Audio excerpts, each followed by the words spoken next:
महाराष्ट्रात अवकाळी पावसाचे संकट कायम आहे। मार्च महिन्याच्या सुरुवातीला राज्यात उष्णतेची लाट पाहायला मिळाली होती। 18 मार्च रोजी राज्यातील 24 जिल्ह्यांना अवकाळी पावसाचा येलो अलर्ट देण्यात आलेला आहे। पुढील 24 तासात हवामान कसं असेल आणि ते 24 जिल्हे कोणते आहेत पाहूयात या व्हिडिओच्या माध्यमातून। पण त्याआधी तुम्ही जर चॅनलला सबस्क्राइब केलं नसेल, फॉलो केलं नसेल तर नक्की करा, जेणेकरून आमचे अपडेट्स लवकरात लवकर तुमच्यापर्यंत पोहोचण्यास मदत होईल। कोकण विभागातील मुंबई, ठाणे, सिंधुदुर्ग आणि पालघरमध्ये उष्ण आणि दमट हवामान असणार आहे। रायगड आणि रत्नागिरी जिल्ह्यांना अवकाळी पावसाचा येलो अलर्ट देण्यात आलाय। विजांच्या कडकडाटासह पाऊस कोसळेल।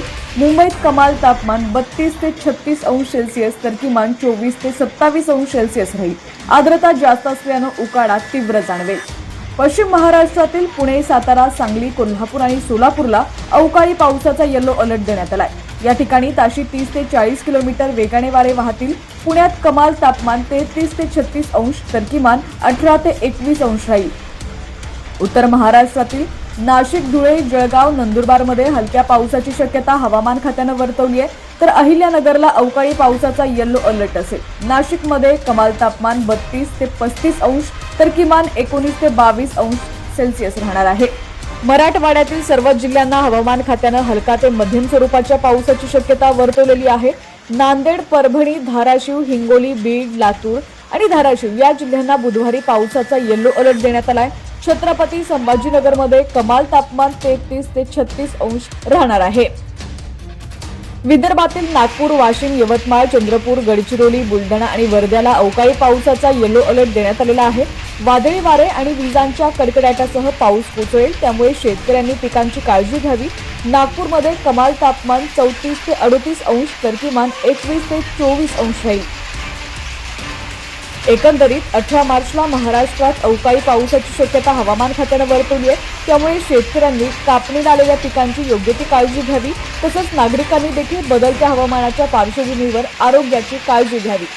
दरम्यान तुम्ही पाहिलंच असेल, काल बऱ्याच ठिकाणी अवकाळी पावसानं अक्षरशः धुमाकूळ घातलेला आहे। तुळजापूर आणि अक्कलकोट परिसरासाठी काळ भरून हा पाऊस आला होता। आभाळ फाटलं आणि तो पाऊस होत्याचं नव्हतं करून दिला। शेतकऱ्यांच्या नशिबावर घाव पडले होते। अवकाळी पाऊस आणि सोबतीला तुफान गारपीट या आसमानी संकटामुळे रब्बी पिकांचं मोठं नुकसान झालंय। हातात तोंडाशी आलेला घास या गारांनी हिरावून नेलाय। द्राक्ष बागांची तर अक्षरशः चाळण झालेली आहे। आंब्याचा मोहर आणि लागलेली फळं जमिनीवर पडलेली असून फळबागायतदारांच्या स्वप्नांचा चक्काचूर झालेला आहे। धाराशिव आणि लातूर जिल्ह्यातही पावसाचा असाच जोर पाहायला मिळालेला आहे। जळकोट आणि अंदूर परिसरात गारांचा आकार पाहून अनेकांच्या काळजाचा ठोका चुकलाय। चपळगाव आणि सांगवीमध्ये तर तुफान गारपिटीने घरांच्या छताचे आणि शेडचंही नुकसान केलेलं आहे।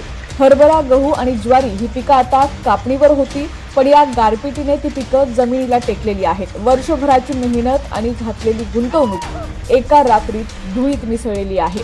आता प्रश्न उरतोय तो मदतीचा। बळीराजा पुरता कोलमडलेला आहे। सरकारनं तात्काळ या भागांचे पंचनामे करून शेतकऱ्यांना हेक्टरी ठोस मदत जाहीर करणं गरजेचं आहे। बँकांचे हप्ते, खतांची देणी आणि मुलांचं शिक्षण हे सगळं आता कुणाकडे पाहून सोडवायचं, हा आर्त टाहो आता प्रशासनापर्यंत पोहोचायलाच हवा।